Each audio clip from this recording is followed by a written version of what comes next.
Yo, welcome back. This is Victor Dandridge coming to you live from my studio in Columbus, Ohio, representing Vantage In-House Productions. So we're going to return for the Unconventional series, where I'm talking about a couple of the crazy ideas that I've got in my head about the comic book world and the market they're in. Kind of what I want to go for today is something about conventions. Comic book conventions, there are a plenty of them. There are many different ones, different sizes, different scales, different types. Not all comic book conventions are made equally though, and you kind of have to understand those things in order for you to take full advantage of what a comic book convention will bring for you. Sometimes you'll get the smaller ones, the little small guys that are at hotels or different parks and whatnot. Buckeye Con is one of my favorite smaller shows locally. It's usually at Fort Rapids, which is kind of an awesome place. You know, if you get tired of the comic book stuff, go swim for a while. But usually it's like a couple of dealers in a room, and if you're hunting for back issues and cool stuff like that, that's the place to go. You get deals, all kinds of things. Sometimes you might meet a local artist or two, get a sketch or something like that. Not a real big selection of things, but it's cool, it's fun. Then you can go a little higher, little mid-level shows, places like Derby City Comic Con. I think even Cincinnati Comic Con and Lexington Comic Con, those run the scale of mid-range, where you'll have a couple of celebrities there, but it still kind of focuses a bit more on the comic book side of things. You'll see a lot more different artists. They'll have something that's called Artist Alley. That kind of is a place where artists will go to show you off their artwork, their books, different things like that, and it's pretty awesome.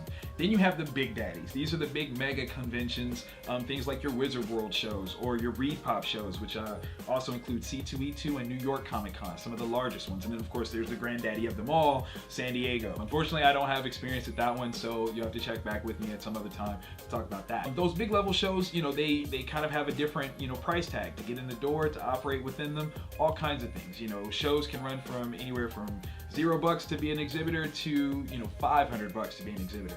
It's all about the scale, and you have to understand that if you're a comic book creator, what exactly you're stepping into. One of the things that I'm very, very keen on is you never ever blame the show itself. Comic book conventions are just a venue. They are a tool for you to use. It's not the promoter's job to get people to buy your stuff. It's their job to get people in the door. If that means that they're not going to focus on comics, then that's what that means. Your job is to find a way to take advantage of that. If the Power Rangers are there, you need to have Power Ranger stuff. If the Walking Dead cast is going to be there, you need to have Walking Dead stuff.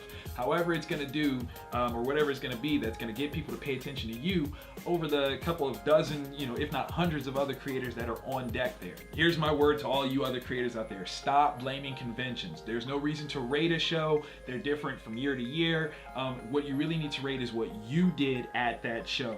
Don't look at it as, you know, this person isn't focusing on these types of people. What can you make happen? That gives you the power.